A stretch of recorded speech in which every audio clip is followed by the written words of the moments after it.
All right, I want you to try a little a mental exercise with me. It's a bit abstract, but just stick with me for a second. Okay, I'm with you. I want you to picture the United States as a high school student. High school student. Okay, which year are we talking about? No, that's the key. For most of the 1800s, the U.S. is the freshman. You know, quiet, sits in the back, follows George Washington's advice to a T. Stay out of the drama. Exactly. Strict isolationism, just focused on its own thing, expanding west, building up. Right, figuring itself out. But then the calendar flips to 1900.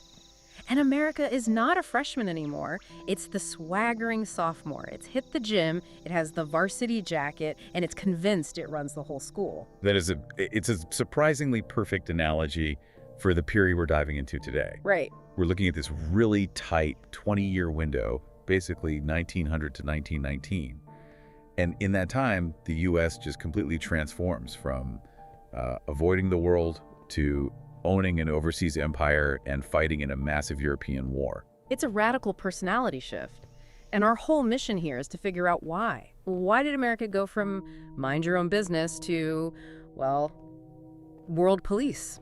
And to get that sophomore swagger, as you called it, you have to understand the anxiety that was underneath it all. It wasn't just for fun. There was a real panic that the American project was hitting a wall. Is this that frontier thesis I was reading about, Frederick Jackson Turner? That's the absolute heart of it. Turner was a historian, and in the 1890s, he basically argued that the frontier, that process of moving west, is what created American democracy, what made Americans who they are. But by 1890, the census says, no more frontier, it's closed. Exactly. So Turner asked this terrifying question. If the frontier is gone, does America stop being America? Do we just stagnate? So it's an existential crisis. We need a new frontier to keep going. Existential and intensely economic. At the same time, you have this explosion of industrialization. We're making so much steel, oil, textiles, way more than Americans could ever buy. And if you can't sell it at home? You've got to sell it somewhere else. And this dream of the China market becomes this holy grail for business.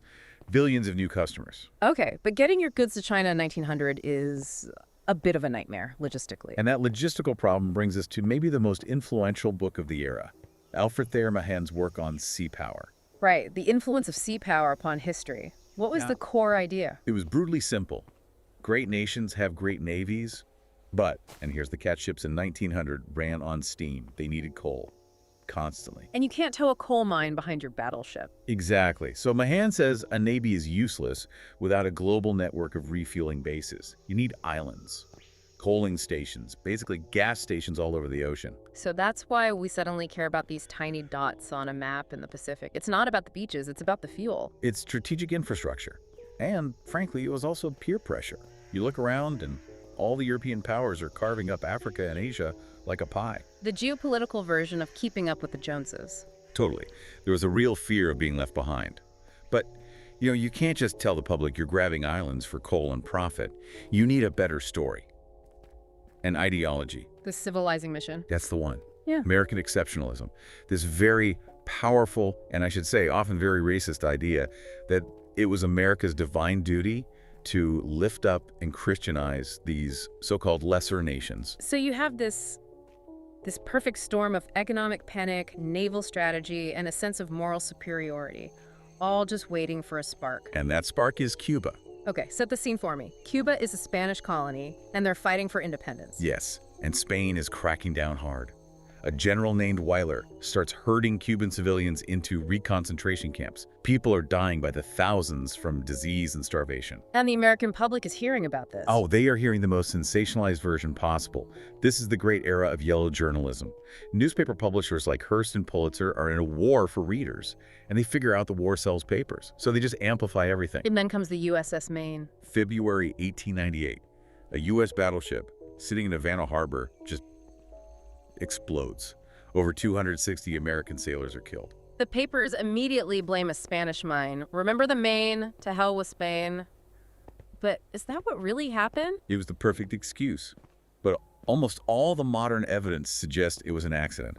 A fire in a coal bunker probably ignited the ammunition magazine next to it. Wait, we went to war over an industrial accident. We went to war because the story was better than the truth. The mood was there. And the war itself, well, Secretary of State John Hay called it a splendid little war. Splendid. That's quite a word choice. It was for the U.S. I mean, it lasted 10 weeks. And the first battle wasn't even in Cuba. It was on the other side of the planet. The Philippines. Because Spain owned them too. And because Theodore Roosevelt, who was Assistant Secretary of the Navy, was a huge Mahan guy. He'd already sent the fleet there. Commodore Dewey sails into Manila Bay and just annihilates the Spanish fleet. It was a total rout. Meanwhile, back in Cuba, Roosevelt has quit his desk job to go lead the Rough Riders. The famous charge up San Juan Hill. Yeah. It's legendary. But what the legends often leave out is that the Rough Riders, who were mostly, cowboys and college kids, were getting pinned down. They were saved by veteran African-American regiments. The Buffalo Soldiers? Exactly. Hardened veterans of the Indian Wars. They were segregated, they were treated horribly, but they were the ones who broke the Spanish lines. The Cubans called them smoked Yankees. That's just a profound irony, isn't it? Fighting for liberty abroad while facing Jim Crow at home. That contradiction is baked into this entire era. So the U.S. wins.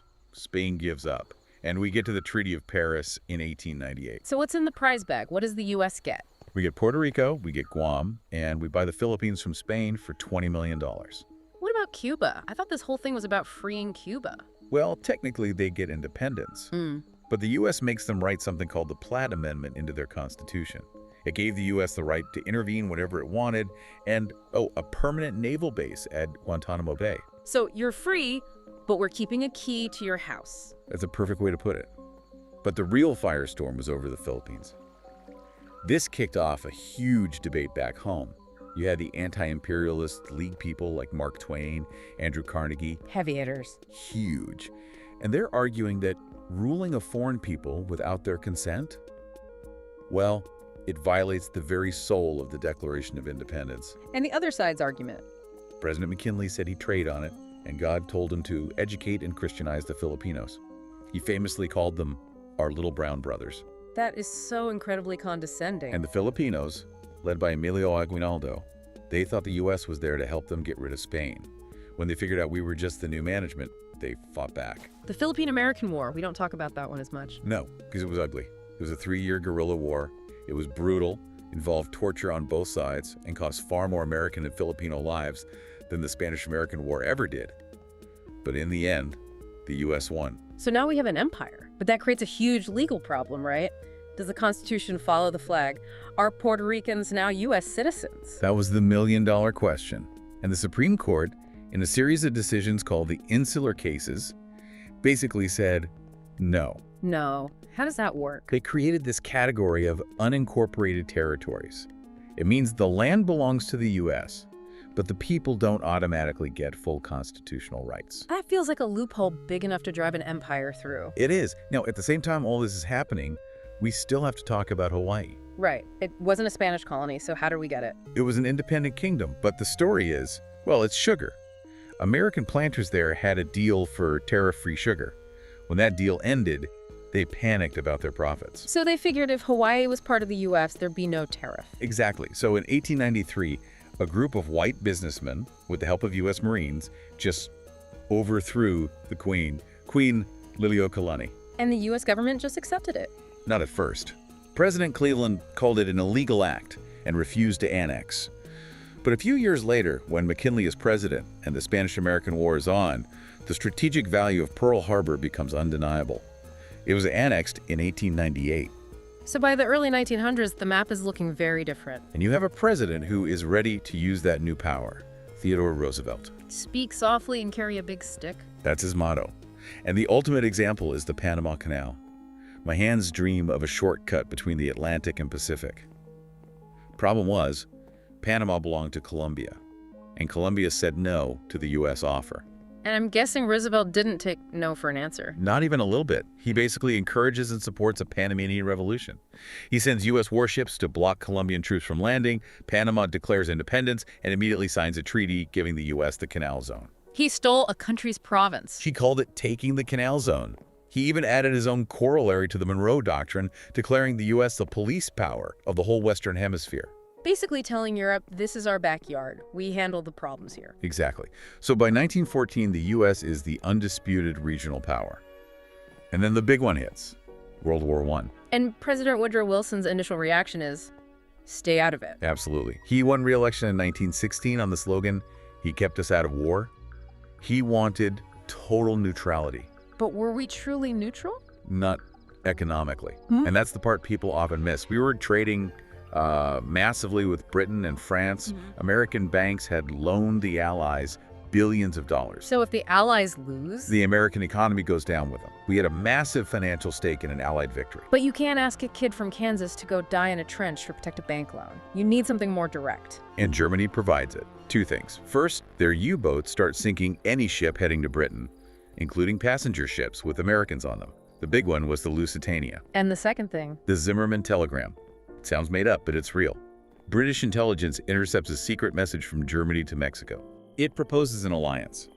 If the U.S. joins the war, Mexico should attack the U.S. In return, Germany will help Mexico reclaim Texas, New Mexico, and Arizona. You're kidding. It was the final straw. It's one thing to sink ships an ocean away. It's another thing to try and carve up the American homeland.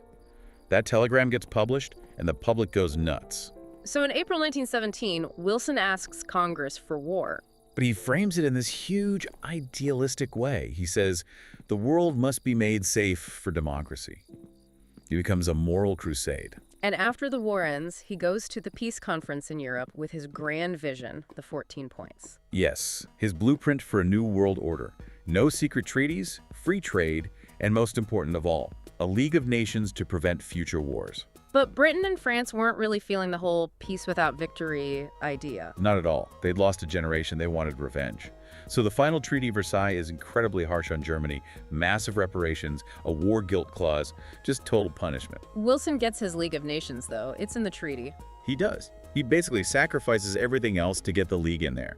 He thinks it's the only thing that can save the world. But then he has to get it approved by the Senate back home. And that does not go well. He hits a brick wall named Henry Cabot Lodge. The big sticking point was Article X of the League Covenant. It seemed to obligate members to defend any other member who was attacked. So if some country attacks Poland, the U.S. has to go to war automatically. That was the fear. The senators said it would destroy American sovereignty, that Congress would lose its power to declare war. So let me get this straight. The U.S. fights a world war. Wilson designs the peace organization to prevent another one, and then the U.S. refuses to join it. We never ratified the Treaty of Versailles. We never joined the League. And in 1920, the country elects Warren G. Harding, who promised a return to normalcy. Back to being the freshman. Back to isolationism. Or at least trying to. It's this incredible whiplash. In just 20 years, America bursts onto the world stage, builds an empire, fights a world war, and then tries to slam the door shut again.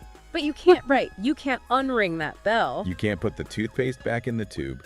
We still owned the Philippines. We were owed billions by Europe. We were the world's biggest economy. It sets up the big tension for the rest of the century, doesn't it? Can a global economic power truly be a political hermit? That is the question. This period, 1900 to 1919, it's the awkward, messy, contradictory adolescence of a superpower. So here's a final thought for you to chew on. The next time you see a world map and you look out in the Pacific at those tiny dots, Guam, American Samoa, Wake Island, don't just think of them as islands. They're the receipts. They're the permanent artifacts from America's swaggering sophomore year. A reminder that even when we tried to go back to normalcy, the world stage was set and we were already on it. Thanks for this deep dive. We'll see you next time.